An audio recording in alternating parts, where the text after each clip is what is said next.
Hello friends, welcome back to my channel. কেমন আছো তোমরা সবাই? আশা করছি সবাই খুব ভালো আছো। এখন আমরা যাচ্ছি বাসে করে বেলুড় মঠ। অনেক দিন পর যাচ্ছি বেলুড় মঠ, আর বাসেও 1 বছর পর চাপলাম। আর আমরা সবাই মিলে যাচ্ছি, আমার দুটো ভাই, ভাইয়ের বউ, আমার হাজব্যান্ড। তো অনেক দিন থেকে প্ল্যান হচ্ছে এখানে সেখানে ঘুরতে যাওয়া হচ্ছে না কোথায়। তো বেলুড় মঠে আমরা মোটামুটি পৌঁছে গেছি। বেলুড় মঠ থেকে আমরা যাবো দক্ষিণেশ্বর। দক্ষিণেশ্বর আমি আগের বছরও গিয়েছিলাম আমার ফ্রেন্ডদের সঙ্গে, অনেক মজা হয়েছিল। কিন্তু বেলুড় মঠে অনেক বছর যাওয়া হয়নি, তাই ফার্স্ট পৌঁছে গেলাম বেলুড় মঠে। আর বেলুড় মঠ একটা শান্তির জায়গা, গেলে সকলেরই মন শান্ত হয়ে যায়। খুব সুন্দর লাগছে, কেন কি সন্ধ্যার আগে পৌঁছানোর খুব ইচ্ছা ছিল। পৌঁছে গেছি মোটামুটি। বাসে খুবই জ্যাম ছিল, তাই ভাবছিলাম সন্ধ্যা হয়ে যাবে। মোটামুটি সন্ধ্যা হতে হতে আসছে। ভিউটা খুব সুন্দর লাগছে, হালকা সন্ধ্যা, হালকা দিন, খুব ভালো লাগলো। মনটা পুরো ভরে গেল।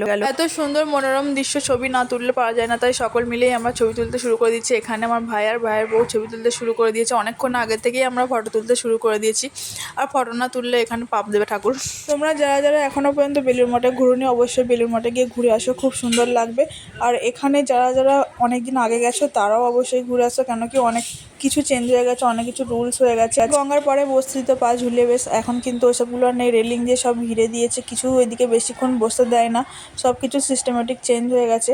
তো একটু সব জায়গায় ঘুরে, মন্দিরের ভিতরে অ্যালাউ করছে না, মানে যেখানে ধ্যান করার যে স্বামী বিবেকানন্দর যে মন্দিরটা, তো আরও অনেক রকমের মন্দির আছে। সব জায়গায় আমরা ঘুরছি, এটা একটা আলাদা মন্দির।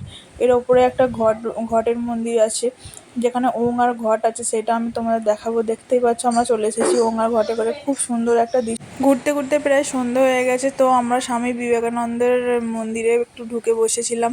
10 মিনিট ধ্যান ভ্যান করে বাইরে বেরিয়ে এসেছি। এবার যাওয়ার সময় হয়ে গেছে দক্ষিণেশ্বরে।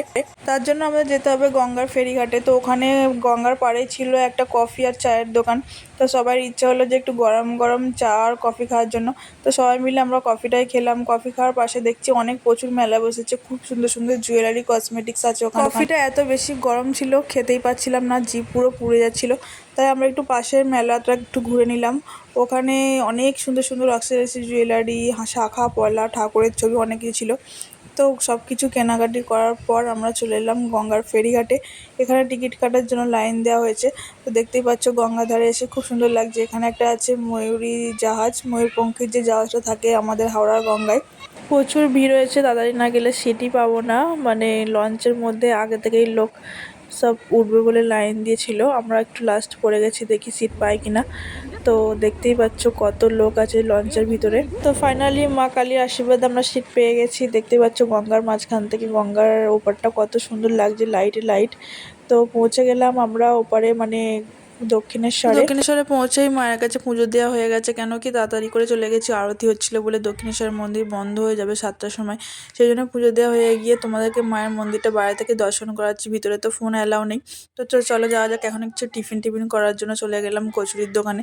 ছোটোবেলায় যখনই আসতাম এখানে আমরা কচুরি খেতে আসতাম। ভিডিওটা ভালো লাগলে অবশ্যই লাইক করো, চ্যানেলটা সাবস্ক্রাইব করবে। দেখা হচ্ছে পরে।